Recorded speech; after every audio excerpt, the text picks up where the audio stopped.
Have you ever seen someone who needed help, but nobody stopped to care? What would you do?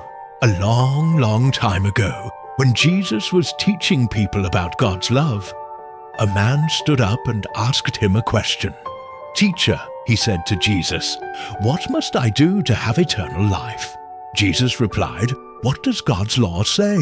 The man answered, "It says, love the Lord your God with all your heart and love your neighbor as yourself." Jesus said, "That's right. Do this and you will live." But the man wanted to test Jesus again. He asked, "But who is my neighbor?" So Jesus began to tell a story. Once upon a time there was a man traveling down a long, dusty road from Jerusalem to Jericho. It was steep, rocky, and very dangerous.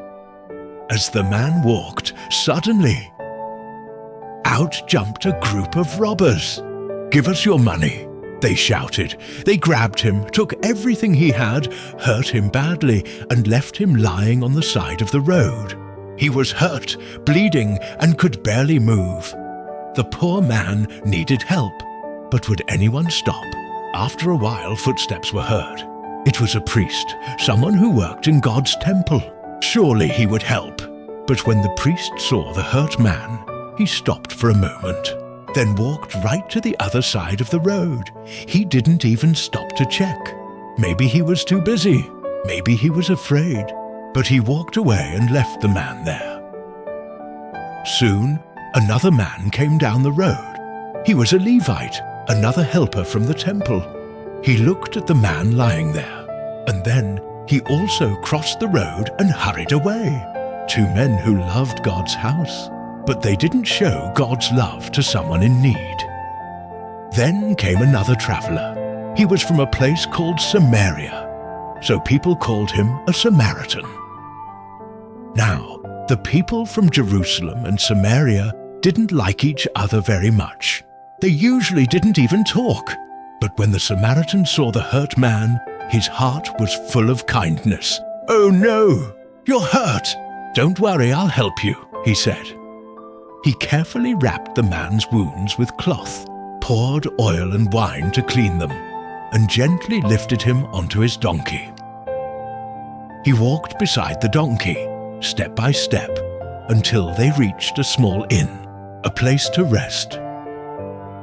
At the inn, the Samaritan cared for the man all night. The next morning, he gave money to the innkeeper. "Please, take care of him," the Samaritan said. "If it costs more, I'll pay you when I come back." "Thank you, kind traveler," said the innkeeper. Then the Samaritan went on his way, leaving behind a heart full of love and a man full of hope. When Jesus finished the story, he looked at the teacher and asked, "Now, which of these three was a good neighbor to the man who was hurt?" The teacher thought for a moment and said, "The one who helped him, the Samaritan." Jesus smiled and said, "That's right.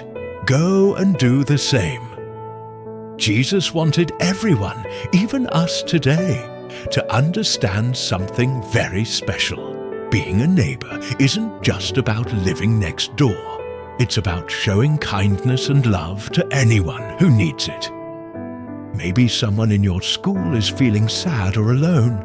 Maybe someone dropped their books or doesn't have anyone to play with.